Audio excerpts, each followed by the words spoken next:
Bonjour, chers amis, c'est un plaisir encore cet après-midi de partager quelques minutes avec vous. Et aujourd'hui, nous parlerons du thème de la solitude. Il est déjà arrivé pour chacun d'entre nous à un moment donné qu'on se soit senti seul ou bien qu'on ait l'impression qu'il n'y a rien ou personne autour ou quoi que ce soit qui vaille la peine. Et à tel point que même s'il y a des gens autour de nous, en fait, on reste encore bien isolé, tout au milieu des gens, au milieu du groupe, et on se recroqueville sur nous-mêmes. Encore par ces temps qui courent avec les mesures barrières, les confinements, toutes ces choses font qu'on peut encore souffrir beaucoup plus de cet état de fait, de cette solitude. Il y a une chose avant de pouvoir donner ces quelques passages dans la Bible qui nous donnent de l'espoir, de pouvoir aussi prendre conscience que lorsqu'on a ces sentiments de solitude, on se sent seul dans un groupe ou bien physiquement aussi seul, personne à qui parler ou bien personne qu'on puisse aller visiter. Il y a aussi une part de responsabilité dans cette histoire parce que il faut qu'on puisse se lever et aller vers les autres. C'est pas toujours facile, ça je vous le conviens, parce que le temps de nature un peu réservé, j'ai du mal déjà spontanément à aller vers les autres et effectivement ça peut être assez difficile, surtout si on ne pressent aucun signe d'accueil de la part de ceux-là qui sont en face. Pendant des mois, voire peut-être par intermittence des semaines, des années, il y a ces sentiments-là qui a pu me terroriser parce que, étant seul, le temps de faire venir ma famille, me rejoindre, des fois je me sentais si seul au point que, exprès, je refusais même de répondre au coup de fil. Je faisais comme on dit le mort, c'est-à-dire, voilà, j'étais aux abonnés absents. Parce que la souffrance était telle que on plonge encore davantage. Si telle est ta situation ou tel est ton vécu actuellement, j'aimerais te dire qu'il y a quand même un espoir parce que nous connaissons quelqu'un qui a la solution, nous connaissons quelqu'un qui, dans bien de passages dans la Bible, nous dit qu'il ne nous abandonnera pas.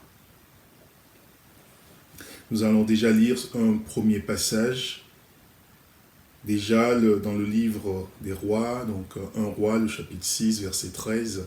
« J'habiterai au milieu des enfants d'Israël, je n'abandonnerai point mon peuple. » C'est vrai, on parle d'Israël, mais nous pouvons aussi transposer cela pour nous aujourd'hui parce que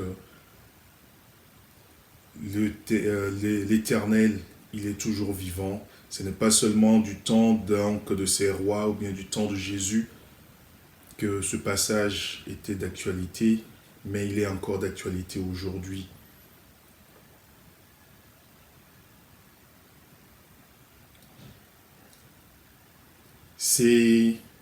Vous allez me dire, oh, c'est trop facile de pouvoir lire ces passages et de dire, oui, je ne t'abandonnerai point, machin, mais je l'ai vécu et je peux vous en témoigner cet après-midi.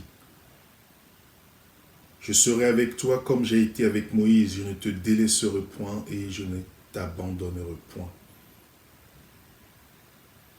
Là, c'est Josué 1, le verset 5.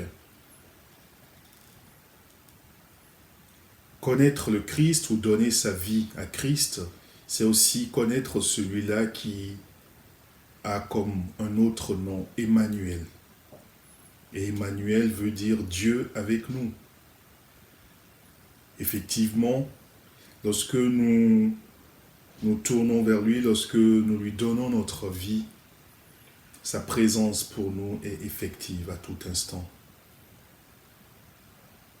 Et même si on est physiquement seul, ou bien même si c'est seulement au niveau intellectuel ou bien psychologique qu'on vit cet état de solitude, il faut qu'on puisse se rappeler de ce passage-là qui dit « Je suis Emmanuel, Dieu avec vous ». Et c'est un peu comme si du coup on se retrouvait à 4. Parce que avant on avait ce sentiment d'être seul, mais on se rend compte que celui-là qui est Dieu, qui est le Père, le Fils et le Saint-Esprit, donc il vient vivre en nous. Et donc on se retrouve donc à former un petit groupe en ce moment-là. Et ça tout simplement parce que l'Esprit de Dieu habite en nous et il est constamment présent pour nous amener à réaliser cette présence de Dieu à nos côtés à tout instant. Cela peut effectivement paraître paradoxal lorsque nous allons dire aux gens, oui, effectivement, je suis physiquement seul, mais je ne me sens pas vraiment seul parce que je sais que Dieu est avec moi, ou bien je sais que mon Rédempteur est avec moi. Mais c'est une réalité et c'est quelque chose que nous devons proclamer, c'est quelque chose dont nous devons avoir conscience au quotidien.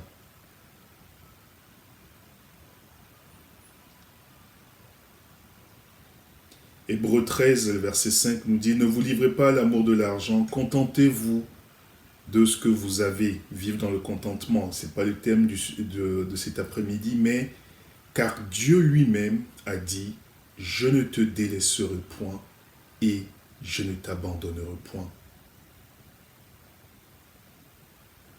Si cet après-midi, le sentiment le plus profond dans ton cœur était cette solitude, le sentiment profond dans ton cœur était cet isolement,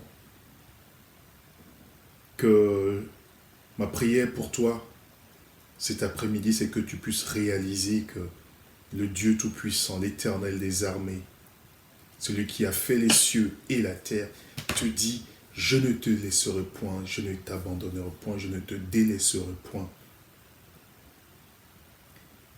Voici, je suis avec toi, je te garderai partout où tu iras. Je te ramènerai, car je ne t'abandonnerai point, que je n'ai exécuté ce que j'ai dit.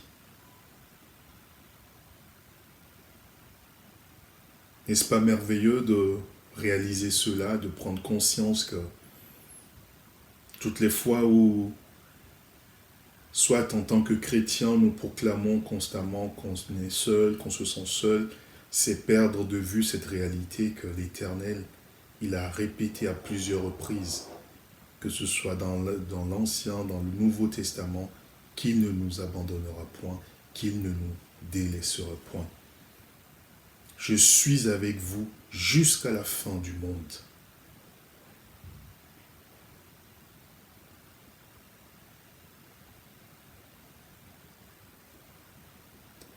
Ésaïe 42, le verset 16 dit « Je ferai marcher les aveugles sur un chemin qu'ils ne connaissent pas. Je les conduirai par des sentiers qu'ils ignorent. Je changerai devant eux les ténèbres en lumière et les endroits tortueux en plaine. Voilà ce que je ferai. Et, encore une fois, je ne les abandonnerai point. » Que tu puisses aujourd'hui prendre conscience que l'Éternel dit qu'il ne t'abandonnera point, qu'il ne te délaissera point, qu'il marche constamment à tes côtés et que son amour est toujours avec toi. Sois bien encore béni.